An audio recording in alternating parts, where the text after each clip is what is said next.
Good afternoon. Good afternoon, members of the committee. My name is Millie Arciniegas. I am currently a resident of Hartford, and this is my son Ismael. He is currently attending a school in Hartford. And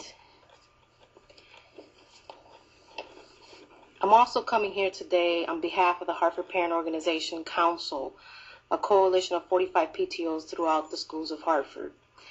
This is a subject that is of concern to us, to parents in general, a big concern.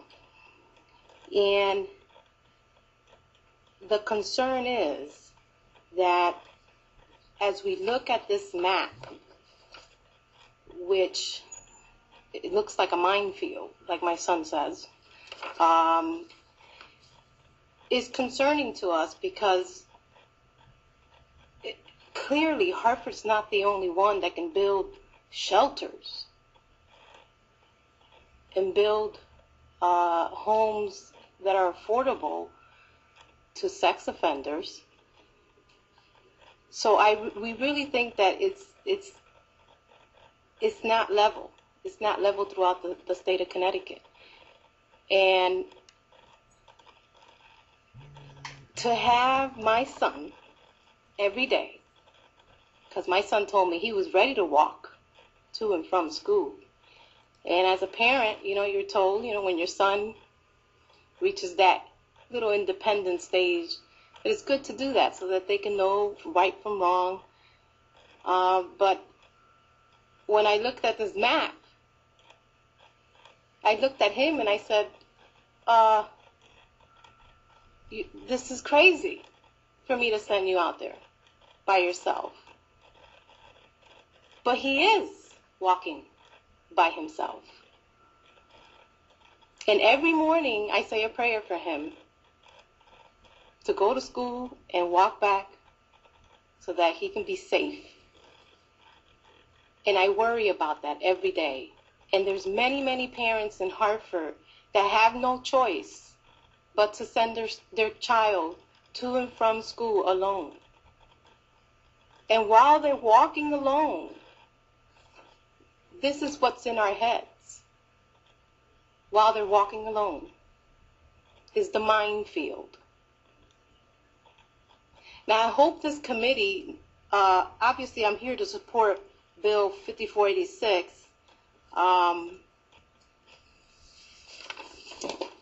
act concerning residency restrictions for registered sexual offenders. The GPS sounds like a great idea. We have all this technology, let's use it. If we can use it, if we can categorize, I think it was Representative Lawler that said that, categorize them from the highest sex offender to the lowest sex offender and work our way that way with the GPS, that would be great. Because at least there'll be somebody on the other side looking out. Because right now what you have is Russian roulette. That's what you have. So if we can do those things with technology, my advice, and I hope that we can, I think we should do that. So thank you for your time today. I would echo what Representative Roldan has said. You've done some really good work. It's difficult, this bill, because people have a good point about where people get services and what would happen if the bill passed in terms of where people could live. And before we get into the discussion about the GPS, which I think may be a discussion that we should be having, we passed the bill and people were moved out of the places where resources are.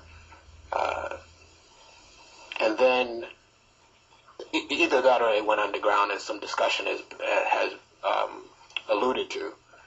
And then they're in other communities where they're not getting the resources. I don't know that makes the situation any better, because they still are moving around and they're not getting maybe the help that they need. And so it's difficult to know what to do with this bill, at least for me. And so I just think that that's important for all of us to remember, because seeing your son there and you being here to advocate for your son, that's important to me too. And I don't know that going one way or the other necessarily makes your son any more safe.